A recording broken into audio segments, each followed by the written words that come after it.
Hello everyone, good morning. কেমন আছো তোমরা সবাই? আশা করছি সবাই অনেক ভালো আছো, আর আমিও ভালো আছি।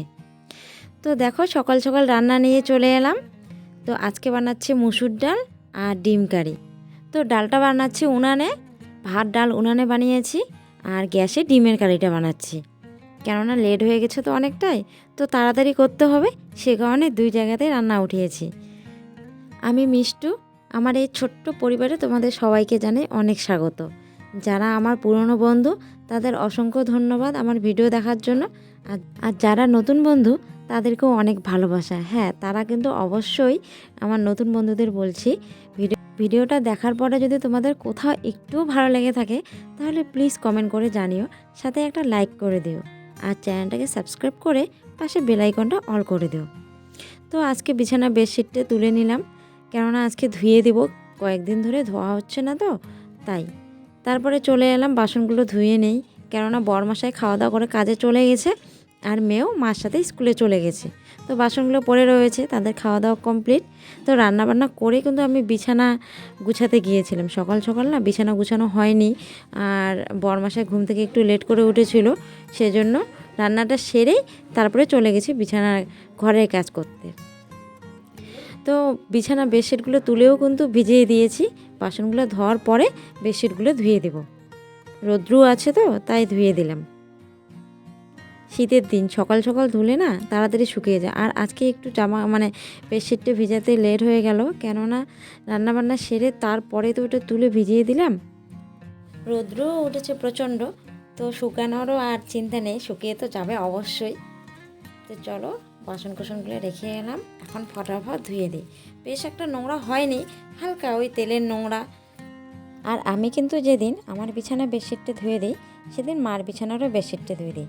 এবার মার না, প্রত্যেকটা বিছানায় যে কয়েকটা বিছানা আছে আমাদের বাড়িতে, প্রতিটারে বেডশিটটা ধুয়ে দিই। তো সেগুলো যদি সবসময় ব্যবহার হয় তবেই।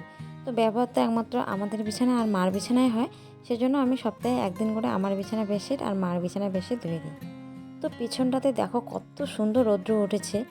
আর আমি জামা কাপড় ধুয়ে দিলে এই শীতের সময় পিছনটাতে শুকোতে দিই, আর গরমের দিন পেছনে দরকার হয় না, বাড়ির ভেতরেই শুকিয়ে যায়। তারপরে চলে এলাম রান্নাঘরের বাসন কোসন নিয়ে। তো আমি যে উনানে রান্না করি রোজ, তো রোজ এগুলো খুব কালি হয়ে যায়।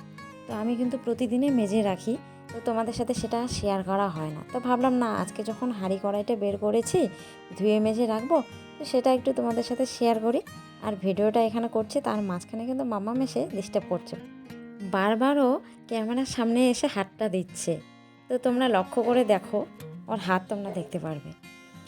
তো যাই হোক, বাসন কোসন সবগুলো পিছনে নিয়ে এলাম, কেননা কালি বাসন তো, আর টিউবওয়েলে কালি বাসন মাজলে টিউবওয়েলটা খুব নোংরা হয়ে যায়, সেই জন্য পেছনে নিয়ে এলাম। দেখো পরিষ্কার হয়ে গেল। আর পুরো কালিটা একদম তুললাম না, কেননা আবার তো আমাকে উনানে রান্না করতে হবে, তাই। তারপরে চলে এলাম রুমে। তো বেডশিটটা তুলে ধুয়ে দিয়েছি, অন্য বেডশিট পেতে দিই, নাহলে কেমন লাগছে না দেখতে। আর বেডরুমটা যদি একদম কি বলি, বেডশিট তারপরে সব কিছু ঠিকঠাক না থাকে তো ভালো লাগে না। আর ওই যে ব্ল্যাঙ্কেটটা দেখো নিয়ে আসলাম, বালিশগুলো, সেগুলো কিন্তু আমি একটু রৌদ্রতে দিয়েছিলাম। যখন ওই বেডশিটটা তুলেছিলাম তখনই ওগুলো নিয়ে রৌদ্রতে দিয়েছিলাম, কেননা প্রতিদিনে ব্যবহার হয় তো। আর শীতের দিনে কিন্তু রৌদ্রতে দিয়ে গরম গরম এনে ভাঁজ করে রাখলে বেশ গরম, মজা হয় রাত্রি গায়ে দিতে, তো জিনিসটা গরমেই থাকে। আর এই শীতকালে আমি কিন্তু প্রায় দিনে তাই করি, সকাল সকাল রৌদ্রতে দিয়ে দিই, যতক্ষণ রৌদ্র থাকে ততক্ষণ ওলট পালট করে দিই, শুকিয়ে গেলে যখন গরম হয়ে যায় তখন এনে কিন্তু গরম গরম ভাঁজ করে রাখি। আর একটা যে টুলে আছে, ওটা কিন্তু ব্ল্যাঙ্কেট না, ওটা লেপ, কিন্তু ওই এই ওয়ার লাগিয়েছি লেপটাতে। তবে ওটা এক্সট্রা রেখে দেওয়া আছে, কেন বলো তো, যেদিন প্রচণ্ড ঠান্ডা হয় সেদিন দুটোই নেওয়া হয়, আর যখন কম ঠান্ডা থাকে তখন তো একটা দিয়েই হয়ে যায়। তারপরে কিন্তু আজকে অনেক জামা কাপড়ও গুছিয়েছি, তো সেগুলো সব কিছু আর তোমাদের সাথে শেয়ার করলাম না, কেননা তাহলে ভিডিওটা অনেক বড় হয়ে যাবে, আর এত বড় ভিডিও তোমাদেরও দেখতে ভালো লাগবে না। তাই ভাবলাম যে অল্প অল্প করে যতটুকু দেখানো যায়। আমার জামা কাপড়গুলো গুছিয়ে নিলাম, সেগুলো শেয়ার করলাম না। অনেক জামা কাপড় ছিল কালকে যে ধুয়ে দিয়েছিলাম, সেগুলো আজকে ভাঁজ করে রাখলাম। আর এখানে বরের শার্টগুলো আছে, তো সেগুলো কয়েকদিন ধরে আমার ভাঁজ করে রাখা হচ্ছে না, তো ভাবলাম না আজকে ভাঁজ করে একদম গুছিয়ে আলমারিতে রেখে দিই। তো দেখো আমি কিন্তু বরের শার্টগুলো কিন্তু এভাবেই ভাঁজ করে রাখি। প্রত্যেকটা শার্ট বলো গেঞ্জি বলো সুন্দর করে একদম দেখো এইভাবে গুছিয়ে রেখে দিই। তারপরে এখন ঘরটা ঝাড় দিয়ে নিচ্ছি। তারপরে আজকে ভাবছি একটু ফার্নিচারগুলো পরিষ্কার করব। তো আগে ঝাড়টা দিয়ে নিই, সেগুলো তো আর সেরকম নোংরা নেই, তো ভেজা একটু কাপড় দিয়ে মুছে নিলে হয়ে যাবে। আর শীতের দিন একদম পাকাতে পা দেওয়া যায় না, এতটা ঠান্ডা লাগে সকাল আর সন্ধ্যা বিশেষ করে। তো সেজন্য আমি মেঝেতে মাদুরটা পেতেছি। আর মাম্মামেরও অসুবিধা হয় না, না হলে ও একদম খালি পায়ে সারা ঘর ঘুরতে থাকে। তো শুধু আমার ঘরে না, মার ঘরেরও মেঝেতে একটা পাতানো আছে। আর খাটের তলেও কিন্তু অনেক নোংরা জমে, সেজন্য কিন্তু আমি প্রতিদিন যতদূর হাত যায় আমার ততদূর নিয়ে গিয়ে আমি ঝাড়ু দিয়ে কিন্তু নোংরাগুলো সব ঝাড় দিয়ে বের করে নিই। তারপরে ঝাড়টা দেওয়া শেষ, একটু ফার্নিচারগুলো মুছিয়ে নিই।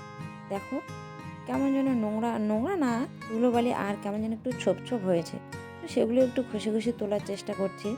আর এই জানালা দিয়ে যে এত পরিমাণে ধুলোবালি ঢুকে, আয়নাটাও যেন প্রতিদিন নোংরা হয়ে যায়। তবে আয়নাটা কিন্তু আমি প্রতিদিনে মুছি, ড্রেসিংটা। সেই কারণে দেখতে পারবে তোমরা আমার ড্রেসিংটা কিন্তু কম ভাগে নোংরা থাকে।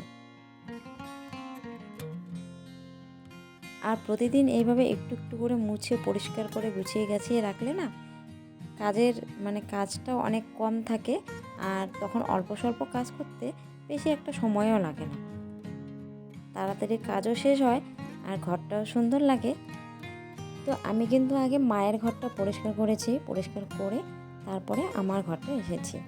তো সেটা তোমাদের সাথে শেয়ার করলাম না, সেটা যদি তোমাদের সাথে ওই মায়ের ঘরটাও পরিষ্কার করা শেয়ার করি, তবে কিন্তু হ্যাঁ আমি কিন্তু মাঝে মাঝে কিন্তু তোমাদের সাথে শেয়ার করি, তবে প্রতিদিনে না। রোজ দিনে যদি শেয়ার করি তাহলে ভিডিওটা বিশাল বড় হয়ে যায়। আর তারপরে এলাম আমার খাটের এই পেছন দিকটা একটু মুছতে। এই জানালা দিয়ে ওই ড্রেসিং টেবিলটা আর খাটের পেছনটা এতটাই নোংরা হয়, কি বলবো তোমাদের, সব ধুলোবালি ঢুকে ঢুকে মনে হয় এগুলোতে জমা হয়ে থাকে এরকম। আর আমি কিন্তু কাপড়টা একটু ভিজিয়ে নিয়েছি। তারপরে চলে এলাম একটু ঘরটা মুছতে, কেননা ফার্নিচারগুলো মুছলাম, একটু হলেও তো ঘরে ধুলোবালি জমেছে তাই না। তো সেজন্য মুছে নিচ্ছি, মুছে নিয়ে যখন শুকিয়ে যাবে তারপরে মাদুরটা আবার পেতে দেব। তো এখন কিন্তু প্রায় 12টার পর হয়ে গেছে, একটা বললেই চলে, 1-1:30। তো এখন কিন্তু আমি এসব কাজ করছি। সকাল সকাল না একদমই সময় হয় না, সকাল সকাল যতটুকু বাসি কাজকর্ম আছে করে স্নান করে পুজো দিয়ে তারপরে আমার রান্না করতে হয়। কেননা রান্নাবান্না সময় মতো না দিলে বর যখন না খেয়ে কাজে যাবে তখন নিশ্চয়ই ভালো লাগবে না, সেই জন্য রান্নাবান্নাটা কমপ্লিট করে তারপরে আমি ঘরের এসব কাজে ধরি। তবে তার আগে কিন্তু আমি মামামকে একদম খাইয়ে স্নান করিয়ে কমপ্লিট করে নিই, তারপরেই আমি এসব কাজে আসি। ঘরের কাজ কিন্তু কমপ্লিট করে আমি চলে যাব সোজা রান্নাঘরে। কেন রান্নাঘরে কোথায় জল আছে নাই বালতিতে, কোথায় কি করতে হবে রাত্রের জন্য, সব কিন্তু এখনই আমি কমপ্লিট করে রেখে দেব। আর রাত্রিবেলা না যখন একটু মামামকে নিয়ে পড়াতে বসি, তারপরে জলের কাজ করতে কেন জানি না খুব ঠান্ডা লাগে, তো আমি কিন্তু রান্না কমপ্লিট করে তারপরে মামামকে নিয়ে বসি। তো বালিটা একদম ভালো করে ধুয়ে পরিষ্কার করে নিয়ে বালতিতে জল তুলে নিলাম। তো চলো টাটা বাই বাই, আজকের মতো এখানেই শেষ করছি, সাথে থেকো।